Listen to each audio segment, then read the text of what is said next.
you're definitely seeing a kind of 1-3-1 setup from the side of Team 1. They have the double teleport with the LeBlanc. They're going to be looking to try back to that early play where Forlan was incredibly aggressive and 1907 Fenerbahce were not able to capitalize. Here he's gone a little bit aggressively.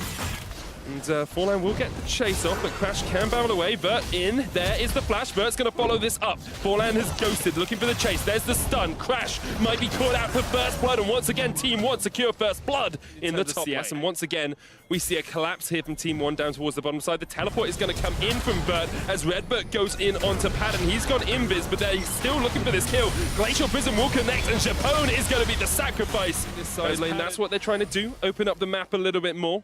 We've seen them do it around this portion of the game in the last couple of matches. It has worked out for them at times. Ghost has been used here by Forlan as Vert flashes in. There's the stun. Thaldrin not near Mega yet, has to flash away. Forlan looking for the chase, and Thaldrin is dead to right Team now, given that they do have pretty good scaling in the form of Twitch. Marth is looking for a catch in this side lane. He knows that Padden's doing the Krugs. And Padden steps forward a little bit too much. Marth jumps in there, the chains, double chain gonna land. The barrier will be enough to root him up. Marth underneath the tower looking for the kill, but can't quite get it. Padden flashes away and Crash reacts. Fenerbahce able to get the kill. The knockback onto Forlan. Redbird's on his way to try and help out his jungler, but meanwhile Bosun's coming down as well. 1907 Fenerbahce reacting well. We know how Team 1 was so quick to make the decision to go for it in Game 2. Their eyes are set, and 1907 Fenerbahce, they're still slow to react. They have to react because at the moment Team 1 with a 1-3-1 comp with those double teleports will utilize this Baron to great effect. Crash in the wings waiting for his opportunity to jump in, but he's knocked back. 1000 HP, the Baron goes down to Team 1. They jump out the back, they'll sacrifice Forlan, but 4 members will get away with that Baron. You have to praise them for recognizing an opportunity and taking it. This team, they did it in Game 2, they're doing it again in Game 3, and now they're grouping up bot, and they're looking for a fight. Knockback onto Redbird. Crash will get stunned up with concussive blows. He's down to half. Japone trying to keep him alive. He will survive for the time being. As now Padden just opens up that spray and pray. Marth jumps in to get the kill on Crash. And that is exactly what you want from your aggressive. Even if the enemy mid laner is snowballing, you can still have value as Frozen now getting collapsed upon. Marth trying to get the damage down. Here comes Forlan running in with the Ragnarok as he tries to roll over Frozen, and that will be a dead Syndra. The unleashed power not enough to take down the Olaf in return.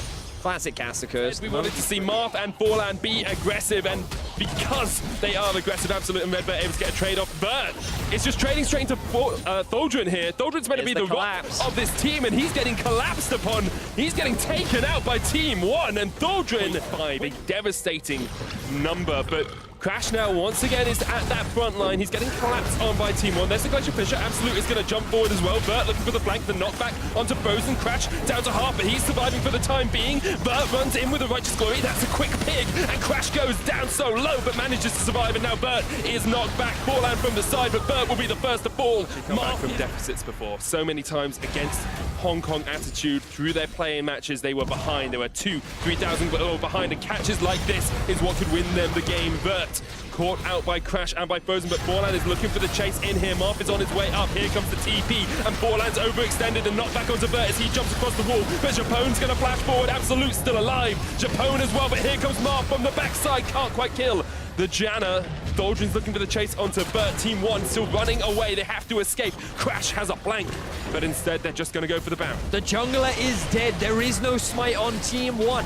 They go for this risky play, and they're not prepared to answer the aggression from 1907 Fenerbahce. Let's see if Marth can stop this. Marth jumps in onto Frozen. The root lands, but there's the cleanse. Absolute dodging around the side. There's the Baron. Goes down to Fenerbahce as they look to engage onto Marth and Absolute. The flash away. The Buster is great. And Absolute and Marth will be able to survive the knockback, the scatter the weak. Marth jumps across the wall with that flash. Late game fight, so we'll see how he does. Right now he's off on the top lane. He's aware of 1907 Fenerbahce grouping up in Team 1's jungle. Knight's Vow used onto Padden as well. Here comes the teleport in by Bert. They're looking for the flank. Forlan going in with the Righteous Glory. Marth down to half. The Unleashed Power does not take him out. Here comes the counter TP from Thaldrin, and now Team 1 have to decide, do we dive? Do we go in? Do we risk our lives in this final fight? They say yes, they go for Padden, but Forlan is already dead, as is Bert. 2 members of Team 1 down, and 1907 Fenerbahce are able to get the kill. and he ends up dropping. So 1907 Fenerbahce have been finding these consistent fights, but at Team 1, they're going aggressive once again. Going for the flank once again, onto Crash, looking for that stun, can't get it, knocked back. Padden with the flank, look at him, he's the team fight god, he's the carry for this team. Forlan is shredded down, he dodges the Glacial Prisoner. Padden is a god, goes unstoppable, kills the Ola. And now there are only 2 Nexus towers, along with a Team 1 team standing in the way of that Nexus as they go for another fight. Once again, onto Crash, they will slow him down, but Doldren's there, the Gnar, that's what you want from your foundation of your team. Padden opens up, he's spraying and he's praying for more kills. It's a double for him. 1907 Fenerbahce will flash in for these kills. Marv forced back to the fountain, Bert forced back to death, and now 1907 Fenerbahce can close out this game. The quadra kill for Padden, give him his second penta of Worlds. He doesn't get it, Japone steals it away. There's a kill secure for you, Venius, as Fenerbahce secure the next. The smiles on the faces of 1907 Fenerbahce. But such credit to 1907 Fenerbahce. They fought a long, hard slog to be able to come out on top of that game after Team 1 looked